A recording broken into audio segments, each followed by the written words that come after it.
No one is even claiming that he blocked a road, that he has a truck, that he was an organizer. It really was, is this 19-minute speech a crime? Am I simplifying things too much, or is that where we are?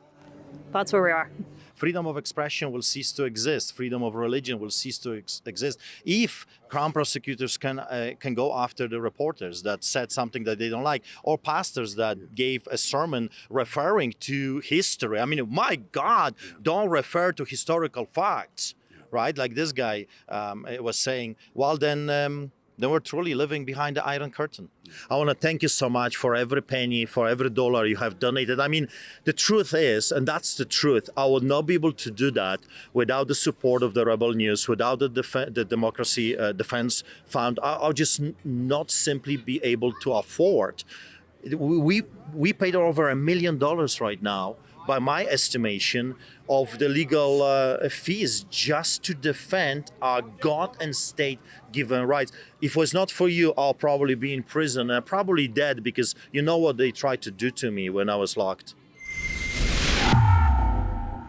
Ezra Levant for Rebel News. I am in the frosty Alberta city of Lethbridge. It's just after 9 a.m. Behind me is a crowd of almost 100 people. They've gathered outside the courthouse here in Lethbridge because Pastor Artur Pawlowski is on trial for a absurd, politically motivated mischief charge against him for supporting the trucker blockade at Coutts, Alberta a year ago. It's bizarre because Artur Pawlowski himself did not blockade. He did not stop traffic. He came to give a sermon, a kind of pep talk to them. The Bible says that for such a time as this, God raised us up. You were born for this time in eternity. You have been born to do something great, and this is great. He certainly didn't incite violence. He never has. He's a peaceful political protester, and yet this marks close to 20 court appearances for Artur Pawlowski since he started defying the lockdowns almost 3 years ago. This trial is scheduled for 2 days. It'll be interesting to see if it goes the duration or even if it goes at all. Artur Pawlowski has a perfect record of defending against these matters. He did lose one case, but that was overturned 3-0 on appeal. It's becoming increasingly apparent that the charges against him are not in the public interest and do not have a reasonable likelihood of conviction. It'll be interesting to see if the vendetta of the prosecutor is as clear to the judge as it is to the people behind me. At Rebel News, Artur Pawlowski became our first client of what we called our Fight the Fines project.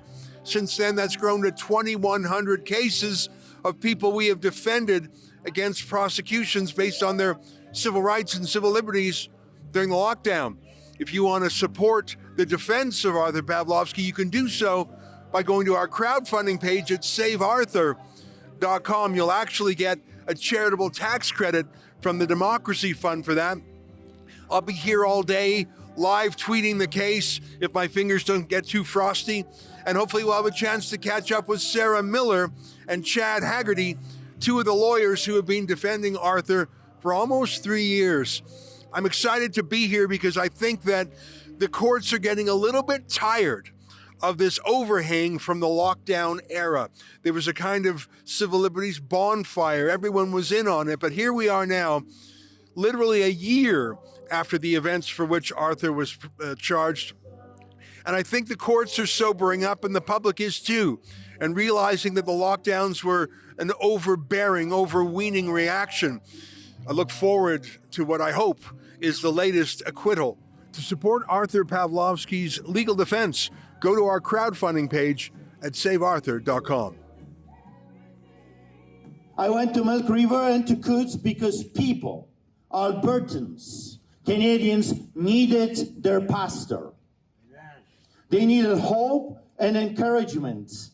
I gave them that. We sang together. We prayed together. We had communion together, and I gave them my thoughts. A sermon that ultimately led me to prison and here to this trial. Here is what I said.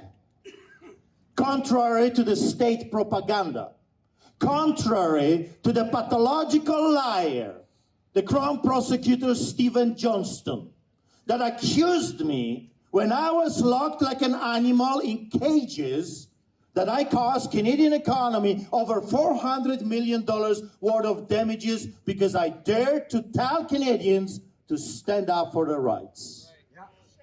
Contrary to the Premier, that pathological liar that we had, Jason Kenney, I did not incite people to commit acts of violence. Contrary, I told the people that this is a peaceful uprising. No guns, no swords. You know, through the years, for having the nerve in some of the politicians' eyes, because I believe this is an absolute political vendetta. There is some criminals in legislature having a personal vendetta against my family, against my brother. So that's first and most of all. Second of all, my brother's been feeding the homeless, saving lives for decades. He's been in jail not for robberies, not for some crazy illegal activity, but he's been in jail 16 times in Canada, not somewhere in Soviet Russia, Canada, for being a Christian, for being a pastor, and simply doing his job as a pastor. I've been in jail 13 times for trying to help the homeless, trying to save lives, trying to preach the gospel of Jesus Christ here in Canada. And now he's standing trial for what? Excuse me? For officiating a church service and having a Holy Communion? I don't know what's going to have to happen for Canadians to wake up. Listen, we grew up behind the Iron Curtain. You don't want what we saw as children. You don't want to see communism. You don't want to see socialism. You know, these people are supposed to, in that building, in that courthouse, supposed to represent the law. They are the lawbreakers as we speak. With me, the man on trial today, Artur Pawlowski, the pastor who would not shut up when the state told him to shut up. And what's incredible is you are on trial today for giving a sermon that is not an exaggeration. That is the only evidence that was shown in court, a 19-minute sermon, nothing else. What do you think about that? I'm blown away by it. Well, like I said to other people, I am not on trial. Pastor Artur Pawlowski is not on trial. Canada is. Freedom of expression is. Freedom of religion is. If I would go down, Canada effectively would lose its right to freely express themselves. You can criminalize then any public meeting, any private conversation, any church sermon, any rally, just because. If the Crown Prosecutor would not like what you say, hey, we can charge you with mischief, we can charge you with this, with that. So that's one thing. A second one is a shocker to me that my speech, while during that speech 3 times, I said to the Canadians, to the truckers, to the farmers, to the people of Alberta to rise up, to stand up, hold the line, but do it peacefully. Do it without guns, without swords. And I'm again not talking about violence. I'm not talking about swords and guns and all that stuff. You've got the most powerful wings ever. Who can move 1,000 trucks? 3 times I repeated that. This is a peaceful uprising. This is a solidarity style. And I am being compared, or my speech is being compared to a Rwanda genocide. I mean, that's a shocker. Yeah, that's incredible. It was an unusual trial. I've been to many trials in my life, and most of them have a witness and they're cross-examined, but there was nothing else because it really just was the speech. They had the government and your lawyers had an agreed statement of facts. You don't have a truck. You didn't block the road. You weren't an organizer. You just went, gave the speech, and came back. You were in and out in a matter of hours. It's such a tiny, narrow case, but for the government to throw this many resources at it, police, 2 prosecutors, this court for 2 days, this feels like a political prosecution. 100%. And do not forget that just before Christmas, they dumped thousands of pages of so-called disclosure on the lap of my defense team just to frustrate. And I remember Sarah was telling me that the people that dropped it, they were laughing and says, defense will never be able to go through that. So here is what I believe they were planning to do. They wanted us to postpone the trial. You see, they don't want to face us. like men. They are cowards, they are tyrants, they have agenda, and they hate anyone that dares to call them out, anyone that dares to stand against what they're planning to do, that you own nothing, you will be munching on the crickets, and you will be riding a bicycle. Anyone that dares to say the other side of the story becomes a target. So it's a very disappointing from so many levels. It's disappointing that the government will be willing to waste millions of dollars on this persecution and prosecution, and also that this was not stopped with this new government in power right now. I was really hoping that the conservative government is going to do what they promised that they're going to do. But here I am today, not just me on trial, but you as well. Every Canadian is on trial today. Yeah. You know, I was watching your video, and I had watched it before, and it was a pep talk, it was a sermon, it was a history lesson about Poland and Lech Walesa, the Solidarity movement. It was a peaceful political speech. You three times you said, keep it peaceful. And I thought to myself, you know, I give speeches sometimes too. In fact, I gave a speech to truckers in Ottawa just for a minute. And I thought, if they can prosecute you, why can't they prosecute me? Why can't they prosecute anyone that they simply disagree with? If what you did was a crime, then I'm a criminal too. And I put it to any Canadian who disagrees with the establishment is a criminal. This is a shocking case. And I think a lot turns on this, much more than just your freedom. I really think this is important. 100%. Like I said at the beginning, this is truly a trial of the century. I don't think Canadians realize how serious this trial is. And you're absolutely right. I listened to your speech in Ottawa. I was very proud that, you were there. You were willing to risk your life, risking being arrested. But excuse me, for what? Yeah. If I'm guilty, you're guilty, and anybody else is guilty as well. Now imagine a pastor trying to deliver a sermon, a fiery sermon to his congregants. If I would be convicted of a criminal offense, there you go. You have no right to deliver sermons. You have no right to speak at the town halls. You have no right to even privately communicate your feelings peacefully, because the government might deem that speech criminal. Well, it's incredible. I just want you to give one word. I mean, not quite 100 people now. There was a little more earlier. The courtroom itself completely packed. I had to jam myself in to get in there. A lot of these folks have come in from out of town. What do you make about this? Do you think it's a statement that this prosecution is out of touch with the people? Give me a word about the folks who came to show you support. Well, there's a lot more inside. It's extremely cold right now, right? And lots of people came with their families. Well, it's a statement on itself. People are sick and tired of the tyrants. And you got to remember, it's Thursday. People do work. That's right. They received thousands of emails, texts. I mean, actually, they do not stop. People are saying, praying for you, stand. You cannot win. You cannot lose. We cannot lose this case. This is very important. So people simply came to support. We're going to have a Holy Communion together. We were singing some songs. We started, of course, everything with our national anthem. We love Canada. We're Canadians. I'm very grateful for this land that gave me a second chance, if you will, another opportunity. Now I got 3 children, and I'm worried about my children. What kind of a nation are we going to pass to the next generation? Really, right now it's up to us. So in a few minutes, we're going to continue singing. We're going to do a Holy Communion, a Lord's Supper together, and then we'll go back to the court. Last question. I think I saw your son in there asking very good questions of your lawyer. Do you think your son's going to become a lawyer? 100%. He actually applied already. Are you serious? Yes, he passed his LSAT. Are you serious? He already applied for the law school. So he's so young. Well, he's 22. Okay, so he looks younger than 22. Well, wouldn't that be something if after all the trials and ordeals of the last 3 years, if one thing that came out of it was that a Pawlowski were to become admitted to the Law Society and become a freedom-fighting lawyer? I can think of no finer legacy. You must be so proud. I saw him asking very smart questions of Sarah Miller, your lawyer.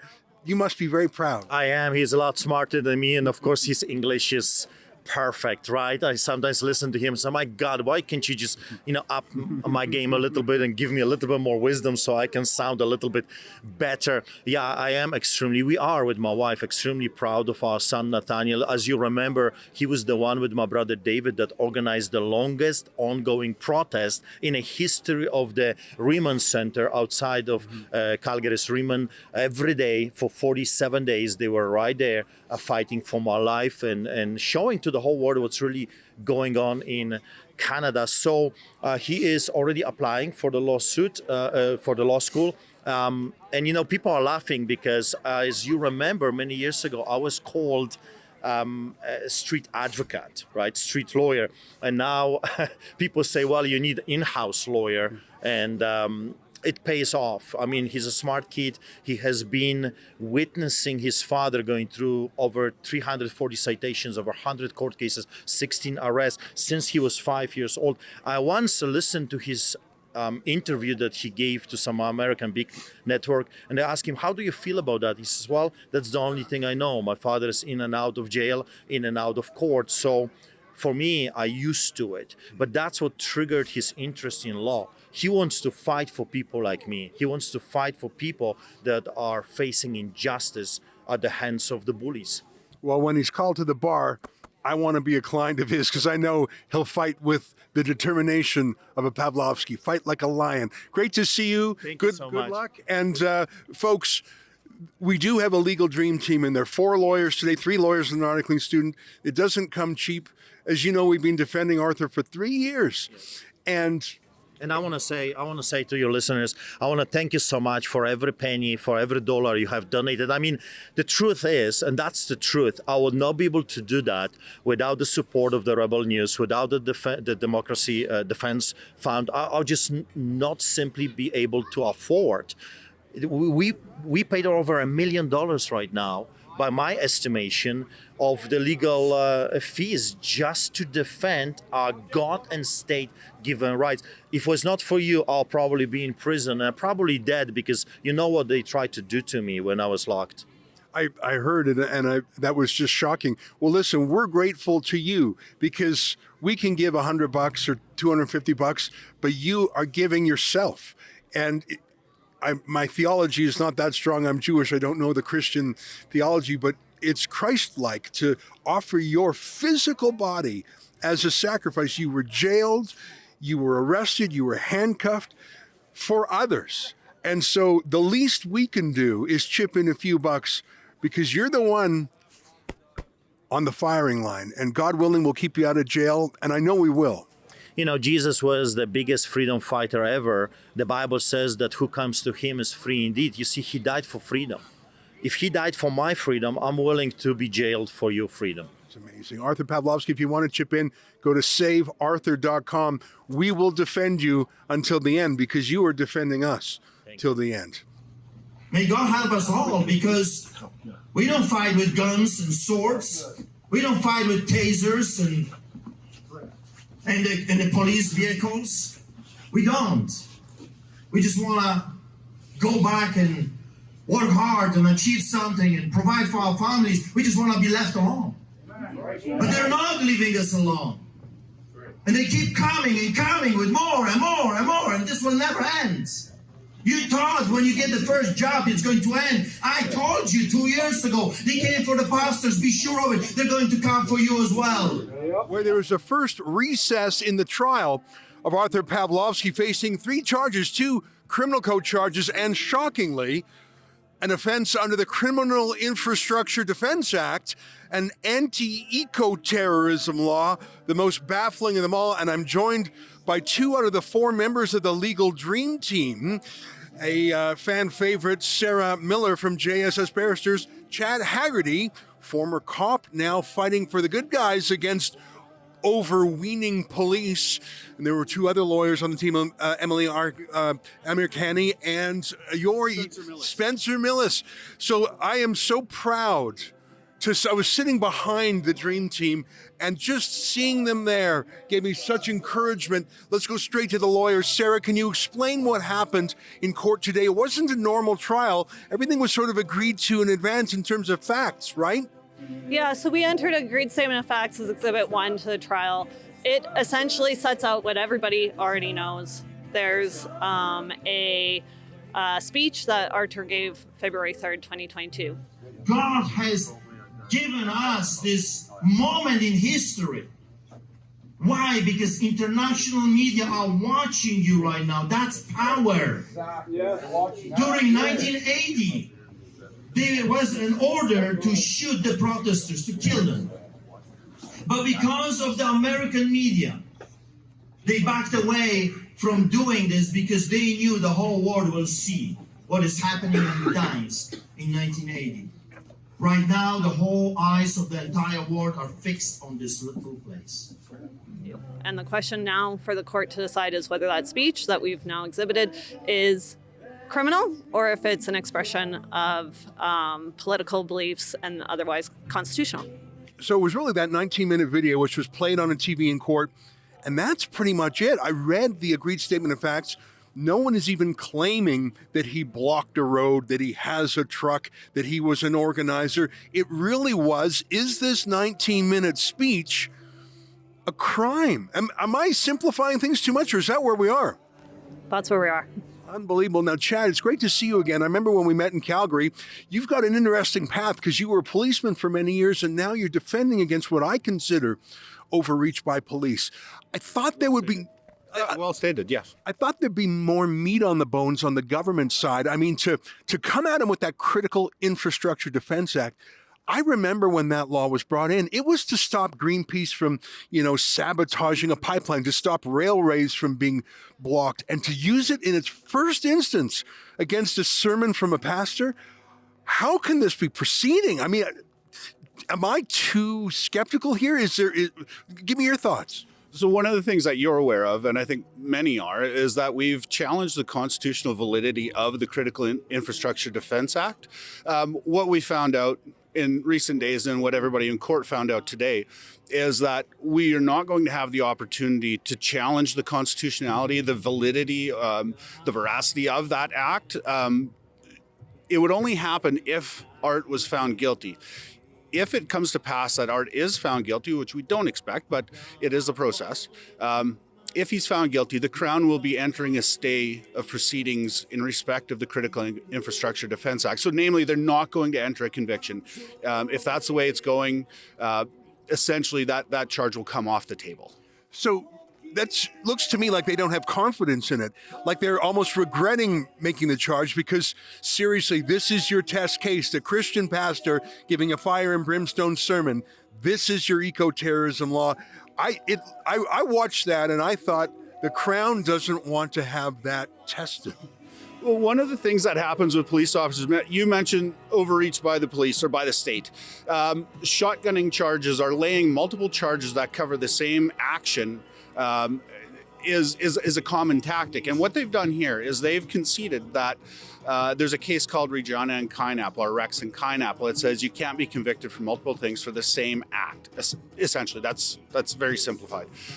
So what they're saying is that if he's found guilty of mischief, the exact same action is essentially the exact same offense under the Critical Infrastructure Defense Act. So essentially, they're saying we've hit him twice with the same blow. That's not how it should run. That's what the Supreme Court has said, and that's what the Crown has conceded today. I was not impressed with the prosecutor, but maybe I'm a tiny bit biased. Sarah, I know that you guys have to get back in gear. The judge is reviewing materials. That's what was interesting to me. There were no witnesses. No one was swearing an oath to tell the whole truth and nothing but the truth, because there was nothing other than that video that Arthur himself published to the world. It's really creepy to me, though. I mean, I suppose words can be crimes. Uttering a death threat, that's a crime. Fraud of words, that's a crime. But I watched that video, and we put it up on our website, savearthur.com. It sounds like Arthur. I mean, you've gotten to know him over the past 3 years. He is a Old Testament style pastor. He uses the language, the metaphor of militarism, but he was crystal clear that he meant it to be peaceful.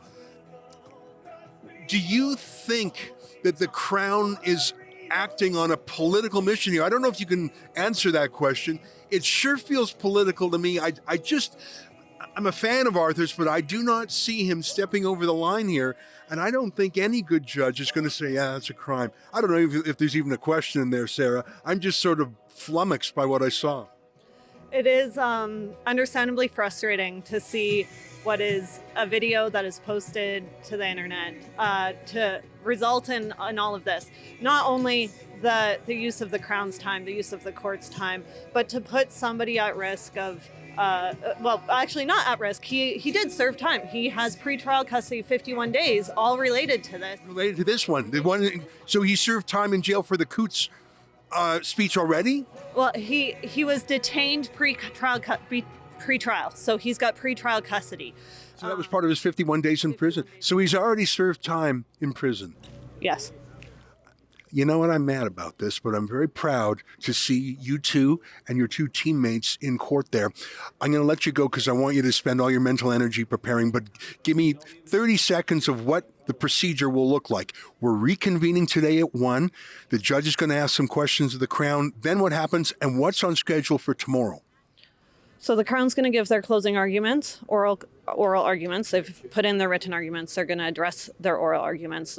The judge may or may not have questions. He may participate in some limited way. And then we will either, depending on how much time we have left in the day, we'll either start our closing arguments or we'll adjourn till tomorrow and we'll start our closing arguments tomorrow. Well, I'm so proud of you two. And let me look in the camera at our viewers, because for almost 3 years, Sarah and her dream team have defended Arthur. How many times have you been in court for him? It's got to be close to 20 now. I have no idea. Many. Probably around 20, sitting around that. There is no way a normal person could afford to pay for excellent legal assistance. No one could do that. And even a very wealthy person would say it's not worth it, just plead guilty. Like, to have a man of principle like Arthur fight with a team that can win is almost impossible. The only way that is possible is because our viewers in Canada and around the world have chipped in.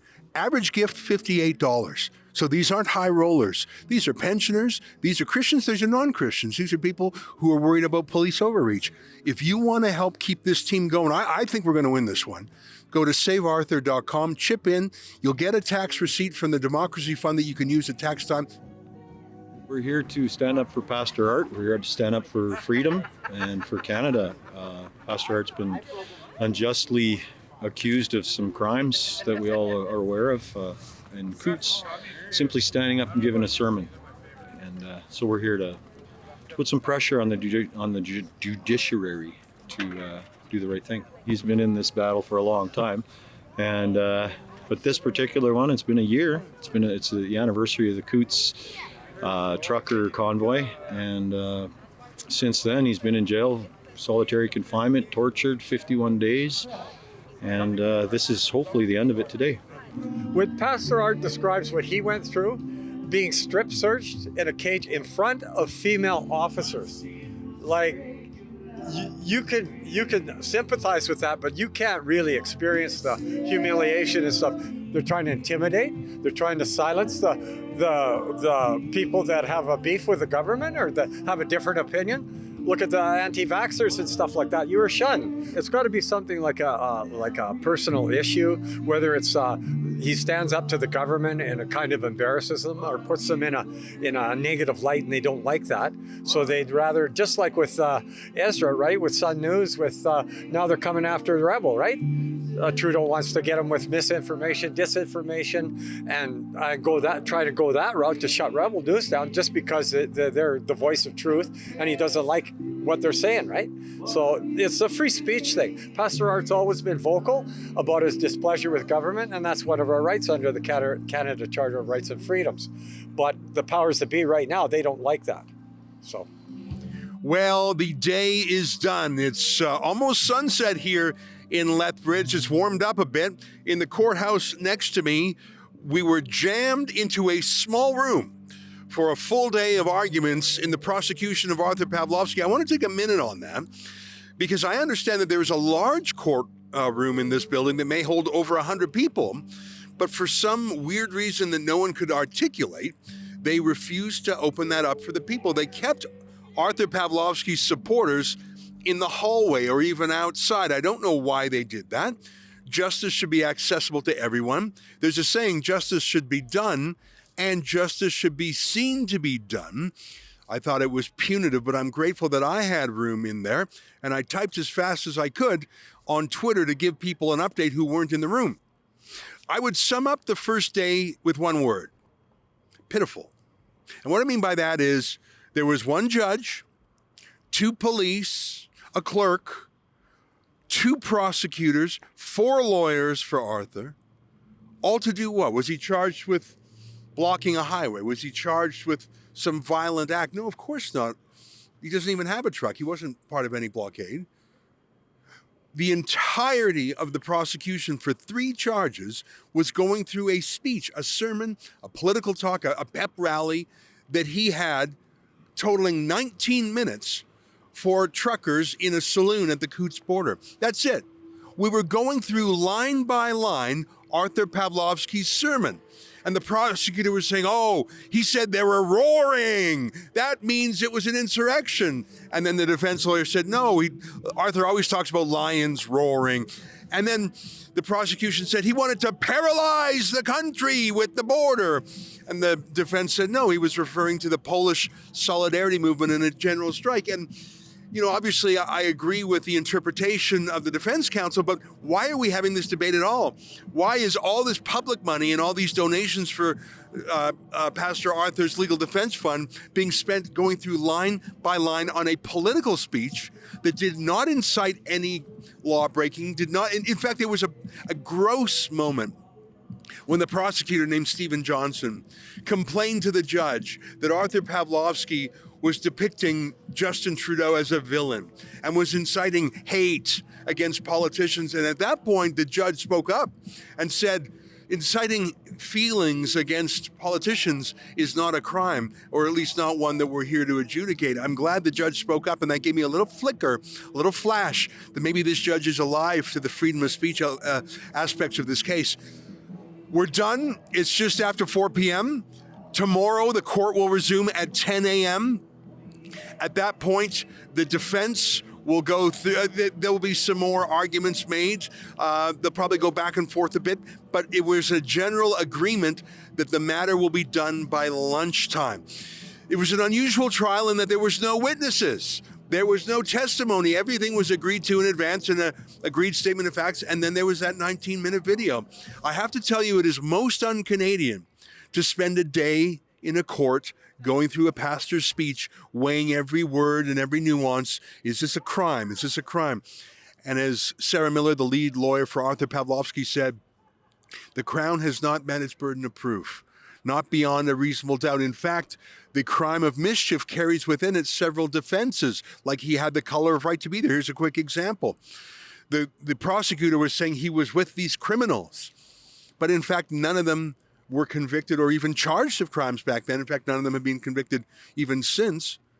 Arthur had to pass through a police checkpoint to get to the saloon. Police didn't stop him. There were police in the saloon. They didn't stop him, arrest him. So how could any of what he did possibly be illegal? And how could he have counseled a crime if no crime is being committed, at least none that's been proven in court? The whole thing is such an obvious political vendetta. And it comes back to the story I was telling you about a week or two ago, which is that Danielle Smith, the new Premier of Alberta, campaigned for the leader of the UCP party on abandoning these political vendettas against pastors and small business people that are hungover from the lockdown. That was Jason Kenney's legacy, not Danielle Smith's. And yet here we are in a 2-day trial in Lethbridge, Alberta, going through line by line a pastor's sermon to see if it was criminal or not. It's not just a waste of resources. It is a signal that freedom of speech is in jeopardy in Alberta. I find it deeply disturbing. I'll be back here tomorrow morning at 10 to cover the last hour or so of this hearing. And then I'm back to Toronto, the world headquarters of Rebel News. I'm glad to have been out in the field. I'm glad to see Arthur again. I think he's confident. I think he knows that the law is on his side. This is a spurious case. I'm embarrassed for the government of Alberta, and there's only a certain amount of time these prosecutions can continue before they're no longer Jason Kenney's prosecutions, but rather they're Danielle Smith's prosecutions. I was grossed out by the prosecutor today. I think the worst line was, as you know, Artur Pawlowski is of Polish Polish heritage. He was born in Poland. He knows the stories of Poland, first under the Nazis, then under the Soviets, and then the liberation from the Soviets with the Solidarity movement, Solidarność, as it was called. And in Pastor Pawlowski's speech to the truckers a year ago, he referenced the Solidarity movement and the gall, the chutzpah of this gross prosecutor to complain to the judge that how dare Artur Pawlowski refer to the Solidarity movement. How dare Artur Pawlowski, a Polish immigrant who grew up under the Soviet jackboot and who was liberated by Solidarity, how dare he refer to Solidarity in a sermon and political speech? A prosecutor paid for by taxpayers in Alberta, representing the justice minister, is here telling Artur Pawlowski, a Polish pastor, that he may not invoke the memory of the Polish Solidarity movement. I wish Danielle Smith were here to see that grotesquerie, and she would have shut down this prosecution right then. I'll be back here tomorrow. You can see all of my reports at savearthur.com. I probably wrote about 200 little tweets throughout the day as each ebb and flow of the court went forward. I tried my best to be accurate. If you want to chip in to help Artur Pawlowski's legal dream team, please do. I was only imagining how much today's hearing cost, and that's part of it too. The process is the punishment. The government of Alberta is foisting hundreds of thousands of dollars in legal fees on Artur Pawlowski, and thankfully, Albertans and Canadians and even people around the world have risen to the challenge. If you can help, go to savearthur.com. That's it for me. I'll be back tomorrow. So today we're here supporting Artur Pawlowski. Definitely a critical case here happening today. Spent all day here in court yesterday with him as well. And it's a shame how that they're actually going through with this case, because I mean this is something that I feel is threatening our Constitution, and I feel if they find a guilty verdict on this that it could be critical, because they will have to look at the Constitution, because his freedom of speech and the freedom of assembly is ultimately what he was doing down in Coutts, and now they're trying to tie that to, according to his speech, is what kept the border closed, and there was no truth or relevancy to that. I mean, Artur had nothing to do with the blockade. He didn't participate in the blockade. So even the Critical Infrastructure Act that they're charging him with as well, I don't see how they can attach it to that, because he had no participation in there. He literally came down to give a sermon and a speech, and just to support and explaining his thoughts of what he lived through in Poland with the Solidarity movement back in the 80s. But they're trying to attach that now. They're saying that this is similar to the genocide that happened in Rwanda. It's like this has no relevancy to that. And Rwanda, as far as I know, is not even a democratic society. So how can they use them kind of cases on their judgment here today? It's insane. There was a group that came in trying to convince us to go to Edmonton, having coffee with Kenny. And the idea at first seemed like not a bad idea. But when it was brought back to the crowd was absolutely ecstatic and said, "This is not happening. We're not going to Edmonton. We're staying here." And that was a good half hour to an hour before Artur Pawlowski even showed up. So Artur's speech had no relevancy on the crowd deciding to stay in Coutts. We are here for the second and final day of the trial of Artur Pawlowski for 2 counts of mischief and 1 count under Alberta's anti-ecoterrorism law called the Critical Infrastructure Defense Act. What did Artur do? Well, he did only one thing. It was the only piece of evidence before the court. There was no witnesses. There was no commentary. It was a 19-minute speech that Artur gave, a sermon, a pep talk, a political rallying cry, a history lesson about the Polish Solidarity movement in the 80s that Artur was giving to the trucker convoy protesters at Coutts, Alberta a year ago. Artur Pawlowski, a Christian pastor, is on trial and faces more prison time. He's already served some for a 19-minute sermon. And it was quite bizarre yesterday as the prosecutor was going through line by line, trying to convince the judge that when Artur used the metaphor of roaring like lions, that was actually inciting people to commit a crime. I was deeply embarrassed for the government of Alberta, for the Justice Department, and for that wicked prosecutor, Stephen Johnson, who wants to put Artur Pawlowski in prison again. He's already served 51 days in jail. Now, court will start at 10 a.m. It's not quite 10 yet, but as we approached, we saw another protest outside the courthouse, about 20 people. I didn't talk to them yet. I just read their signs. They're here protesting against low sentences for child abusers, for child molesters, and they have stuffed animals. It's a heartbreaking protest. Maybe if we have time, we'll talk to them later. But both of these two things are related. Because on the one hand, you have actual victims of atrocious violence, young children abused sexually. And on the other hand, you have a Christian pastor who gave a peaceful sermon to peaceful protesters engaging in civil disobedience. And which one is the Crown seeking years and years in prison for? And which one has the government of Alberta poured millions of dollars in resources, police resources, prosecution resources, and the courthouse itself? I was in there yesterday. A judge, a clerk, 2 police, 6 lawyers. The government of Alberta, and I think many governments in Canada, have their priorities completely wrong. And the fact that people are protesting the justice system, which is deaf to their protests, tells me that things are deeply broken. I'll be live tweeting today's events on my Twitter account, Ezra Levant, and I will be posting longer form videos and other commentary at savearthur.com. That's the website where we have compiled all of Artur Pawlowski's ordeals, and where you, if you feel so moved, can chip in to crowdfund his legal defense. An outstanding legal dream team in there yesterday and will be again today.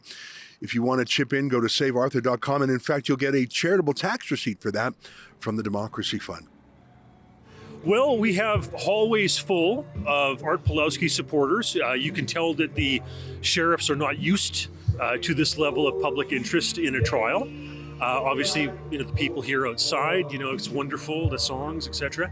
Comparing Art Pawlowski to the Solidarity Movement in Poland and claiming that the Solidarity Movement was violent, I don't think stands any sense of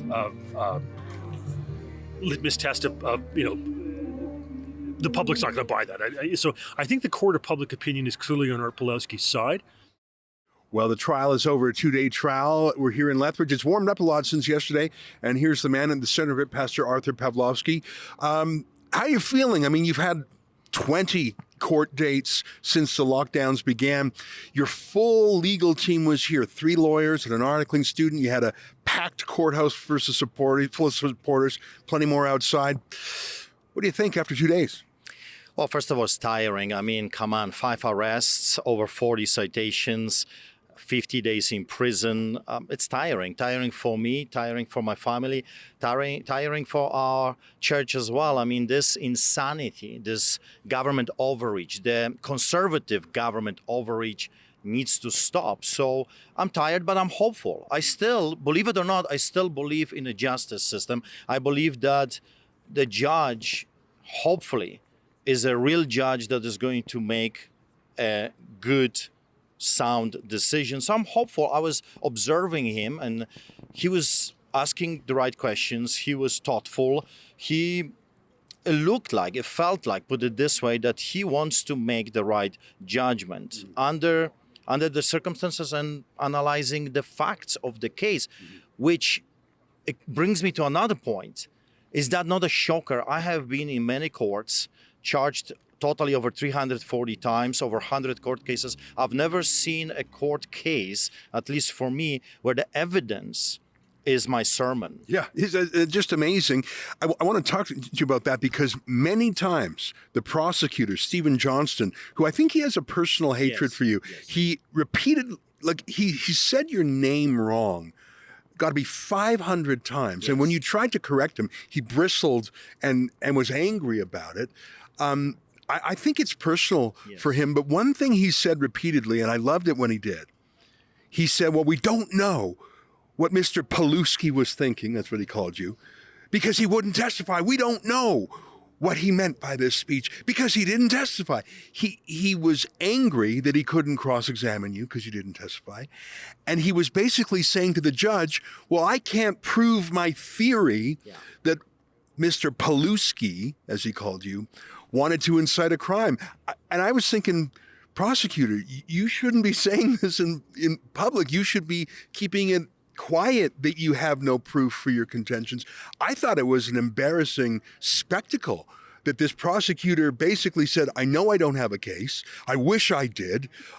Please accept my version of what this speech meant, not the guy who gave it. Well, first of all, the onus is on the Crown to prove the case. But you got to remember, we're dealing with the same pathological liar, Stephen Johnston, that lied during my first appearance before the court after I was stripped naked, put in solitary confinement, metal cages during my first bail hearing. You got to remember that man lied about me to the judge and got away with the murder, if you will. So obviously it feels and it sounds like it's a personal for this man. It's a personal vendetta. He hates me. Maybe he hates Christians. Maybe he hates me because I'm a pastor. Maybe he hates me because he believes in the mandates himself.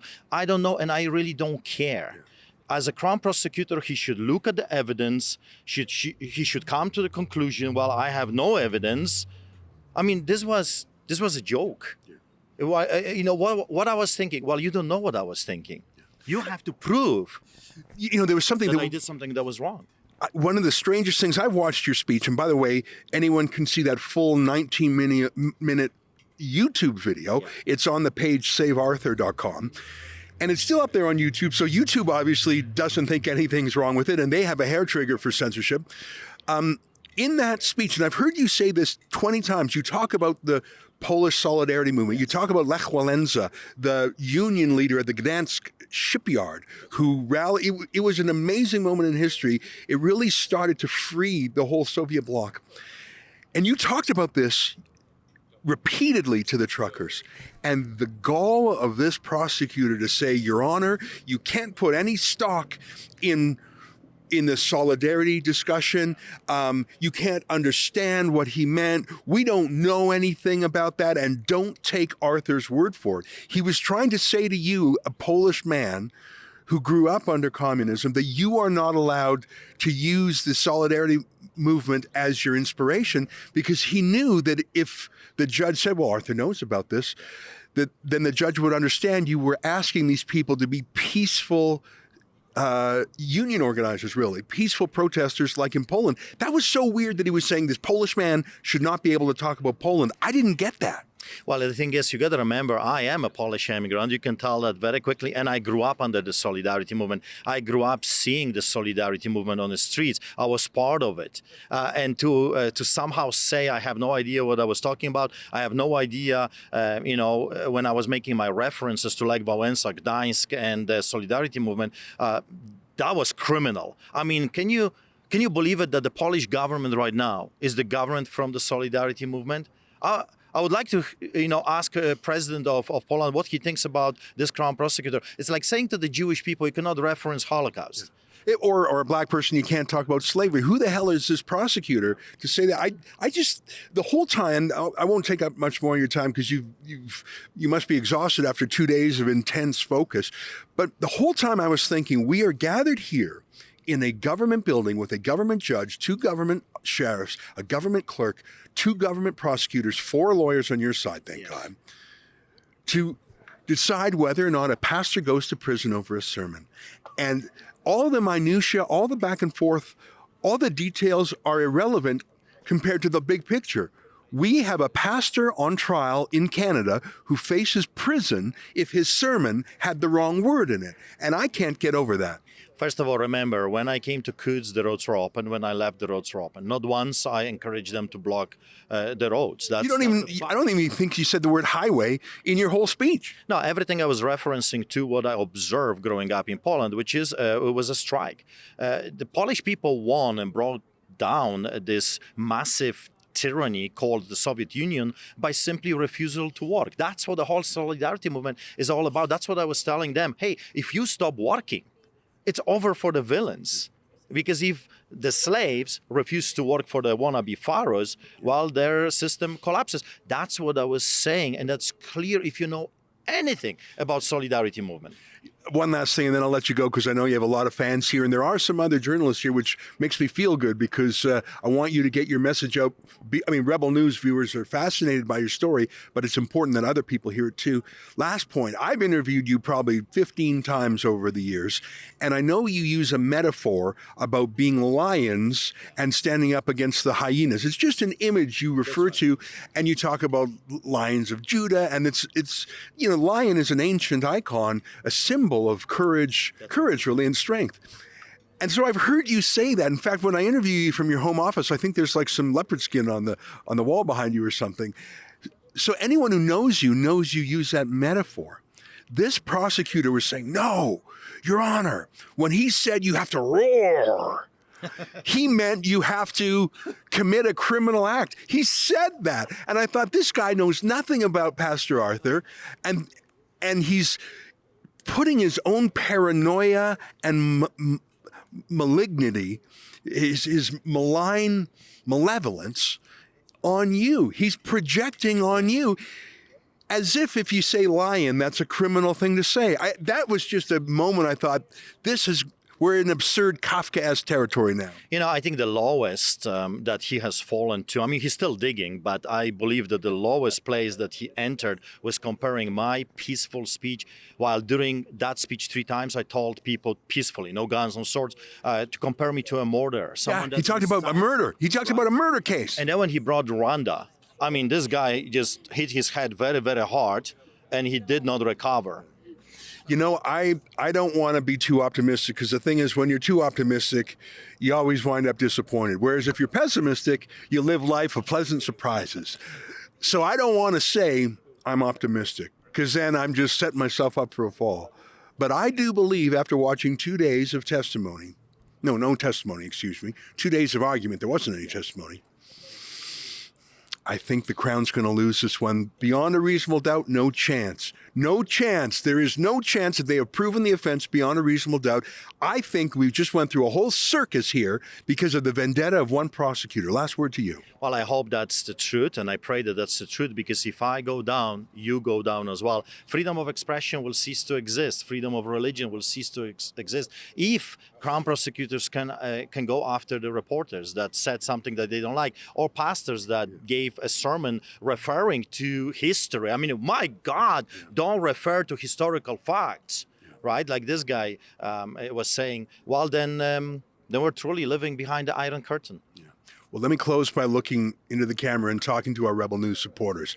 As you know, Rebel News crowdfunds the legal defense for Pastor Artur, and we are lucky enough to be associated in this way with the Democracy Fund, in that they issue a charitable tax receipt. So it's not as painful to your pocketbook as if you were paying with after-tax money. We are going to get a legal bill for this.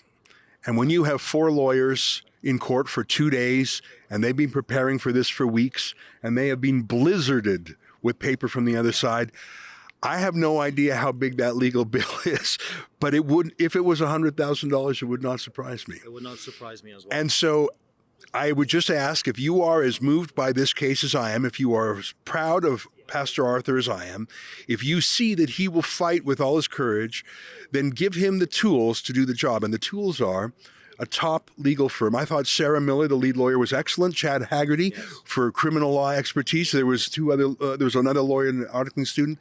I have not received those bills yet, but I know they'll be large. But I know that people care. We'll pray for you. Well, we're going to do it. Go to savearthur.com, and forgive me for doing this, but we have to. We are up against the unlimited resources of the state. That's right. And I don't want you having just a crummy lawyer. I want you to have the best lawyer in the province who cares, and she's a winner. She's won for you at the Court of Appeal, and we're going to win this one too. So go to savearthur.com. Good luck, my friend. Thank you so much, Ezra. Thank you very much. That's it for now. To learn more about this case and to see all our past reports on Arthur, go to savearthur.com. Well, it's almost 2 o'clock Alberta time, and the trial is over, and the crowd is almost completely dispersed. I see the lawyers packing up and heading back to Calgary. Both the prosecutors and the defense are from that city, Lethbridge being about a 2.5-hour drive south of Calgary. It was a fascinating trial for me. I am a former lawyer. I don't practice anymore, but it was interesting to have a criminal trial with no witnesses, the accused not testifying, and the sole piece of evidence being a 19-minute public speech, a sermon, a pep talk, a political manifesto given by a Christian pastor. The fact that we were parsing it word for word, what does this mean? What did he mean by that? Was absurd. I mean, you can get lost in the details. You can think, oh, this is a game. We're now going to haggle over different meanings. But why are you playing that game at all? Why are you getting into the trenches defending what Arthur meant by, roar? That was literally, they had a debate over what did Arthur mean when he said you should be roaring? The Crown said, oh, that's proof he meant commit a crime. That's an absurd inference, but why are we even debating this in a country that's purportedly free? Many times the prosecutor lamented that he hadn't cross-examined Arthur. Of course, no one is compelled to testify in a criminal case, certainly not against himself, but it was just painfully obvious that the Crown prosecutor had no case. And I think the strongest point in the whole trial was made by Sarah Miller, Arthur's lead lawyer at the end, when she said, the speech is what it is. If we're trying to infer the meaning, what was going on in Artur Pawlowski's mind, because that's necessary to have a criminal conviction. Do you have a guilty mind? Did you mean to break the law? Well, you could infer one interpretation of his speech that way, but that's a pretty big stretch. There are many other ways to infer the meaning. And since we don't know which one is right, and that the Crown prosecutor seems rather extreme, they haven't met their burden of proof. They haven't proved beyond a reasonable doubt, because that's the burden of proof necessary to convict a man of a crime and to send him to prison. And you can imagine it should be even higher when the man you're sending to prison is a Christian pastor who's giving a sermon, a political pep talk, referring to the solidarity movement back in his home country of Poland. The fact that we would be having this hearing in Canada is deeply troubling. There was one moment when the judge asked the prosecutor if he'd given any thinking to the Charter of Rights analysis. That is, do these charges violate Pastor Artur Pawlowski's fundamental freedoms, his freedom of speech, his freedom of association, freedom of movement, his freedom of religion? These are all contained in the Charter of Rights. The prosecutor said he hadn't even thought about it. Hadn't even considered it, and didn't have anything to say to the judge. Well, that might work in some places, but the fact that that was said on the floor of a court in the province of Alberta, whose motto is strong and free, should worry everyone in this province. And what is the rule for who is prosecuted? Well, as you know, there are two tests. A criminal prosecution should only proceed if both of these things are present. Number one, is it in the public interest to pursue? There's no public interest here. This is a private vendetta. And number two, that has to be present as well, is there a reasonable likelihood of conviction? All you've got is a video. You don't know what the pastor meant. You have no other witnesses, and you take this to trial? That's outrageous. I'm actually hopeful that the judge is going to swat this down, but I don't want to get my hopes too high. We've seen a lot of crazy rulings during the pandemic, and I think we're still in a bit of a hangover from that. But at the end of the day, that prosecutor was there in the name of the Queen. You know how criminal charge, or the name of the King now, excuse me. You know how criminal chargers look. I mean, if you sue someone in court, it's Smith versus Johnson. That's what they're called. It's called the style of cause. But you know, in criminal cases, it's R versus Johnson. R, it stands for the Latin word, used to stand for the Queen, Regina. Now it stands for Rex, the King. So every criminal prosecution is done not in the name of some individual prosecutor scratching an itch on a vendetta. It's done in the name of the King. R versus Pawlowski, the King versus Pawlowski. Who gets to make that decision of who the King goes after with all the King's resources in the court of King's bench? Who gets to decide that? Can I decide that? Can you? No. It's decided by the Justice Minister of Alberta, who oversees the prosecution. And in this case, we have a rogue prosecutor who is scratching a bigoted itch. He hates Artur Pawlowski. He's obsessed by him, and he wants him punished for whatever reason. Is it an anti-Christian animus? Is it that he's just irritated that he's lost to Arthur so many times before? What is it? I don't know, and I don't care. What I do care about is that the Justice Minister is letting him get away with it, and more so, that the new Premier of Alberta specifically campaigned on ending these vendettas. She specifically campaigned on getting this lockdown politics out of our courts and letting these courts go back to what they're supposed to do. These were political decisions that were made, and so I think that they can be political decisions to offer a reversal. But I do want to get some legal advice on that first. And these prosecutors do what they're supposed to do, which is actually go after criminals, not to criminalize peaceful and lawful communication.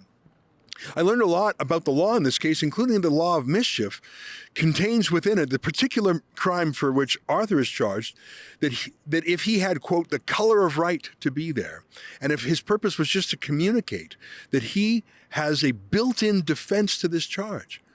Well, as we heard today, Arthur was permitted to pass a police checkpoint, and he was permitted to go into this saloon where police were and to give this speech, and no one objected. And he went there to give the information. We could see the information in that speech. The fact that that went to trial for 2 days is an outrage.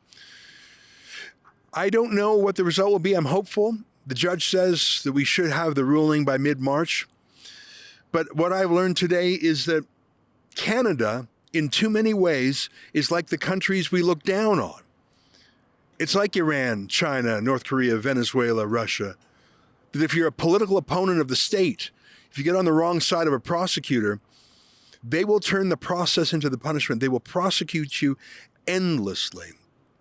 If Artur Pawlowski was in Moscow, he would be called a political prisoner. If he was in Iran, he would be called a political prisoner. The fact that he's in Alberta and going through this vendetta means he's a political prisoner in our own country.